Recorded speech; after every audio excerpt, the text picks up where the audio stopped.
او د مسافرۍ پته د واده نه پس پته لګي. څه سره مشر څه شي کار راته ووایي توجه دا چې واده نه کوي او بار ملک ته لاړ شي او چې راشي دا ملګري هغه راډیو ګاډي مو ګوري هغه سپین کاټن مو ګوري هلکه څنګه یاره کمپني ایون کپیټ زبردست ریالونه دراهم او اډو څه وایم او چې د وادو کې ښځې د وجې راوتښتي که نه ته ورته چې لکه ود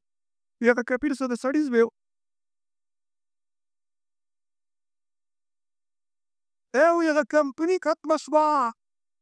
مې ولې وایي کلي کې به څه کاروبار کوو خو مړه دا مور پلار خدمت خو هم پکار دی څه مور پلار یاد شو او دا په ګانه بجانه چې څوک واده وکړي که نه بلې بوسې ته رسوي حکیم علومت اشرف علي تاني صاحب لیکلي بس دا جمله ده دپاره وایم ښه تاسو دپاره یې وایم اشرف علي تاني صاحب لیکلي چې ښځه د آدم علیه السلام د سر نه ده پیدا د خپو نوم د آدم علیه السلام د ګسې پختې نه حوا بیبي پیدا کړې کوم ځای نه پیدا کړې اوس دا نقطه واله د دیوبند نقطه واخله وایي د سر نه یې ځکه نه ده پیدا کړې په سر یې سوره نه کړي وایي د خپو نه یې توجه نه ده ځکه پیدا کړې د خپو لاندې نه کړي تحقیر یو نه کړي وایي مور پلار به ډېر په محبت لویه کړي وایي د ګسې پختې نه ځکه پیدا کړې چې ګسه پختې زړه ته نږدې وایي چې زړه ته یې رانږدې توجه او وایي دا تاني صاحب لیکلي دا پختې کږۍ ووایه پختې کږۍ نصیره تاني صاحب لیکلي چې دا پختې کږۍ وایي دا پختې کږۍ دا زنانه په مزاج کې کږۍ وایي دا به کږۍ خو کار به ترې اخلي دا به کږۍ کار به ترې اخلي هسې نه چې یو څو شپې ورځې تېرې شي او غوسه شي ورته چې نیغه پختې څوک نیغي د پختې خو کمال دا دی چې دا به کږۍ بار امو سره شمشاد امیر صاحب د تبلیغ والا په دغه کې نوښار کې توجه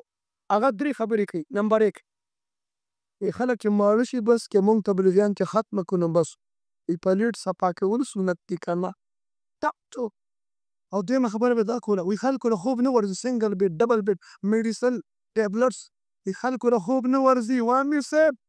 او وایي مونږ نه خوب نه ځي مونږ په ناسته ودو یو په بیان کې ودو یو په تعلیم کې ودو یو شب جمعه کې ودو یو په مشوره کې ودو یو درس قرآن کې ودو یو دا یو نیم پکې وایي سکینه پې نازلېږي ما د سکینې خور به پې نازلېږي هلکه د پېښور د زلمو میک چې ګوري سکینه پې نه نازلېږي خیرن بچې د قرآن درس ته ناستې چوټې وهي د فضل مال تعلیم ته ناستې چوټې وهي دې ته سکینه وایي دې ته شیطانیت وایي توجه حدیث ته غوږ کېږده حدیث هغه ډوټي وایي خراټې هله دغه سکینه ده دا سکینې نه دی الله موږ بچو ساتي توجه دا امام چې مخکې دی حاجي صاحب د خان خاني منم د ملک ملکي د نواب نوابي زما په بیان کې اصلاحي معاشرې ته د پارټۍ ماټۍ هم نه ټسوم ټولو پارټو والا ته سلام کوم ایم پي ته سلام کوم مسلم لیگ ته سلام کوم پي ته سلام کوم ای ټي آی ته سلام کوم ځکه ټول مسلمانان دي ووایه څه دي ووایه که نه ګوره خوله دې پرېږدي خو دا به راسره مني ښه خراب پار چا کې شته ښه خراب این پي کې هم ښه خراب شته مسلم لیگ کې هم ښه خراب شته پي کې هم ښه خراب شته پي ټي آی کې هم ښه خراب شته او موږ مولیانو کې هم ښه خراب شته نو نه خبرې به سپینې هاو موږ مولیانو کې هم شته یو چارسدر کې دغه ټپې وي کسی کو پتہ ہے ما په ادبو کې مختصر المعنی میں دته لازوز گارلم زه لا مصروف ام ډبل زیرو کې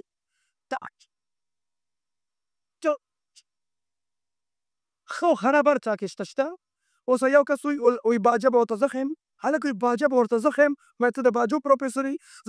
زه د فزیکس کورس منم د کیمسټري کورس منم د بیولوژي کورس منم ساینس او ټکنالوژي کورس منم فهم قرآن فهم حدیث کورس منم پاک آرمی ټریننګ کورس منم خیبر پښتونخوا پولیس ټریننګ کورس منم په خیبر پښتونخوا کې د باجو کورسونه هغه وایي د باجو د لاس په اشاره وایي د باجو کورس د دې کولی دوکه د دې کولی دوکه باجو والا خو پکې نشه کولی دوکه چو هر باجې ورته ښایي توجه دې وجې خو خراب هر چا کې شته موږ مولیانو کې هم خو خراب دی چې یو ځای کې دوه پوډریان ناست دوه مولیان تېرېده په هغه لار هغه مولیانو که پوډریانو سلام وکړو هغه یو پوډري بل ته و چې الله مولیانو کې هم مسلمانان شته هغه خو خراب هر چا کې شته خبره کوله ده صبر دا امام مخکې ولاړ دی حاجي صاحب امام مخکې دی پارسه کې مخکې دی د لور د زوی واده کې به پیله مشوره عالم دین سره کې چا سره ووایه چا سره